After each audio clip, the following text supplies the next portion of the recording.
الشيطان الرجيم پناہ مانگتا ہوں میں اللہ کی شیطان مردود سے۔ بسم الله الرحمن الرحيم شروع اللہ کا نام لے کر جو بڑا مہربان نہایت رحم والا ہے۔ وَإِذْ نَجَّيْنَاكُمْ مِنْ آلِ فِرْعَوْنَ يَسُومُونَكُمْ سُوءَ الْعَذَابِ يُذَبِّحُونَ أَبْنَاءَكُمْ وَيَسْتَحْيُونَ نِسَاءَكُمْ وَفِي ذَلِكُمْ بَلَاءٌ مِّن رَّبِّكُمْ عَظِيمٌ وَإِذْ فَرَقْنَا بِكُمُ الْبَحْرَ فَأَنجَيْنَاكُمْ وَأَغْرَقْنَا آلَ فِرْعَوْنَ وَأَنتُمْ تَنظُرُونَ وَإِذْ نَجَّيْنَاكُمْ وَإِذْ اور جب نجیناکم ہم نے تمہیں نجات دی، تمہیں رہائی دی، من آل فرعون آل فرعون سے، یسومونکم سوء العذاب وہ پہنچاتے تھے تمہیں دکھ اور تکلیف، یذبحون ابناءکم وہ ذبح کرتے تھے تمہارے بیٹوں کو، ویستحیون نساءکم اور زندہ چھوڑتے تھے تمہاری عورتوں کو، وفی ذالکم بلاء من ربکم عظیم وفی ذالکم اور اس کے اندر بلاء آزمائش ہے، من ربکم تمہارے رب کی طرف سے عظیم بڑی۔ وَإِذْ فَرَقْنَا بِكُمُ الْبَحْرَ اور جب ہم نے پھاڑ دیا تمہارے لیے البحر سمندر کو، فَأَنْجَيْنَاكُمْ پھر تمہیں بچا لیا، وَغَرَقْنَا آلَ فِرْعَوْنَ اور غرق کر دیا فرعون کے متعلقین کو، وَأَنْتُمْ تَنْظُرُونَ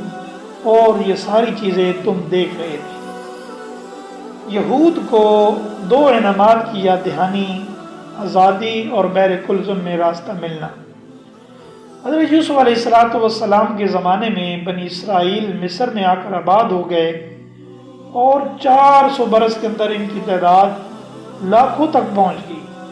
مصر کے بادشاہوں کو جن کا لقب فرعون ہوتا تھا، ان کو غیر ملکی بنی اسرائیلیوں کا مصر میں رہنا وہ بالکل ان کو پسند نہیں تھا۔ اب چونکہ بنی اسرائیلی مصر کے مقامی نہیں تھے، یہ باہر سے گئے، اس لیے وہ ان کو غیر ملکی تصور کرتے تھے اور خود برسر حکومت ہونے کی وجہ سے ان سے ٹیکس لیتے، ذلیل کام کراتے، عورتوں سے سود کٹواتے، کپڑا بنواتے،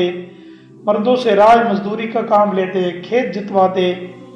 ایک رات فرعون مصر یعنی ولید بن مصعب نے خواب میں دیکھا ایک آگ بیت المقدس کی طرف سے آئی جس نے تمام مصر کو گھیر لیا اور چن چن کر ایک قبطی یعنی مصری کے گھر میں گھس گئی، اس کو جلا دیا، اس کو بنی اسرائیل کے مکانات میں وہ نہیں گئی اور وہ محفوظ رہی۔ فرعون مصر اس نے صبح کو سارے جو کاہن تھے ان کو اکٹھا کیا، رات کا واقعہ سنایا اور ان کو کہنے لگا کہ یہ خواب ہے، اس کی تعبیر بتاؤ۔ تو کانوں نے سب نے کہا کہ بنی اسرائیل میں جو بھی لڑکا پیدا ہو اس کو قتل کر دو، لڑکیوں کو زندہ چھوڑ دو۔ اس کی وجہ یہ ہے کہ اس کے اندر ایک ایسا لڑکا پیدا ہوگا جو تیری حکومت کو ختم کر دے گا۔ چنانچہ جب بڑی تعداد میں بنی اسرائیل کے بچوں کی قتل ہو چکے تو سرداران قبط نے جمع ہو کر فرعون سے درخواست کی کہ ان بنی اسرائیلیوں سے ہمارے تمام محنت و مشقت کے اور ذلیل خدمات کے کام متعلق ہیں، اگر یہ قتل عام یوں ہی جاری رہا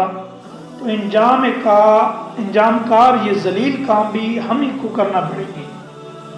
یہ سن کر فرعون نے ترمیم کی کہ 1 سال قتل جاری رہے، دوسرے سال بند رہے۔ جس سال یہ قتل موقوف تھا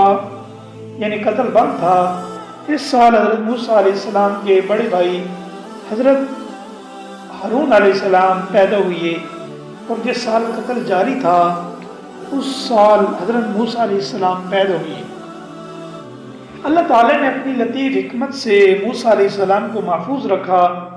اور خود اس فرعون بادشاہ مصر کے محل میں موسیٰ علیہ السلام کی پرورش کرائی۔ اس کے پس منظر میں بڑا تفصیلی واقعہ ہے